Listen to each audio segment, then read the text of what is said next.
చెరువు మట్టిని వ్యవసాయ పొలాల్లో వేసుకుంటే అనేక రకాల ఫలితాలు ఉన్నాయని శాస్త్రవేత్తలు చెబుతున్నారు.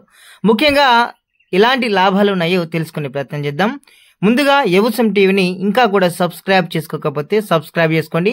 ఈ యొక్క వీడియోను చూస్తున్న ప్రతి ఒక్క రైతు సోదరులు లైక్ చేయండి. అదేవిధంగా 10 మంది రైతులకు షేర్ చేయండి.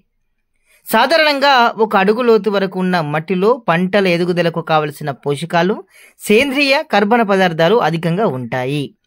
వర్షాలు పడినప్పుడు నేల కోతకు గురై ప్రవాహంలో మట్టి కొట్టుకుపోయి చెరువులోకి చేరుతుంది.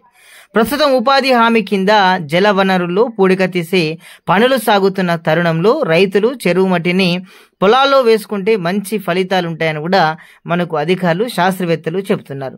మరి ఎలాంటి ఉపయోగాలు ఉంటాయో ఇప్పుడు తెలుసుకునే ప్రయత్నం చేద్దాం.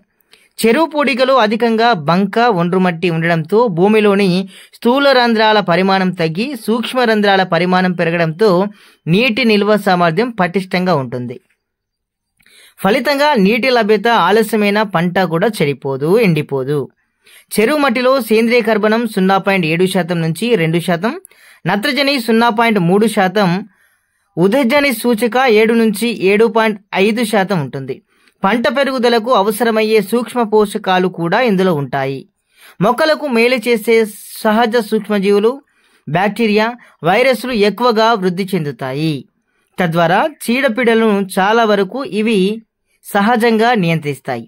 వానపాములు వృద్ధి చెంది భూములు సారవంతంగా తయారవుతాయి. దీంతో భూసారం పెరిగి 20% మేర దిగుబడి పెరుగుతుంది. సాధారణంగా ఎకరానికి 50 కిలోల DAP, ఒక కాంప్లెక్స్ బస్తా వాడుతూ ఉంటారు. చెరువు మట్టి వేస్తే 20 నుంచి 30% మేర ఎరువులను కూడా తగ్గించుకోవచ్చు. దీంతో కొంతమేర ఎరువుల భారం తగ్గడంతో పాటు భూమి కూడా సారవంతం అవుతుంది. కాబట్టి చాలా మంది రైతులు ఇప్పటికే దీన్ని పాటిస్తున్నారు. ఇంకా కూడా పాటించని రైతులు ఎవరైతే ఉన్నారో దీన్ని కూడా పాటిస్తే మంచి ఉపయోగాలు ఉంటాయని కూడా మనకు తెలుస్తూ ఉంది. ఇంకా కూడా మన ఛానల్ని సబ్స్క్రైబ్ చేసుకోకపోతే సబ్స్క్రైబ్ చేసుకోండి. 10 మంది రైతులకు ఈ యొక్క మంచి విలువైన సమాచారాన్ని షేర్ చేయండి. Thank you so much.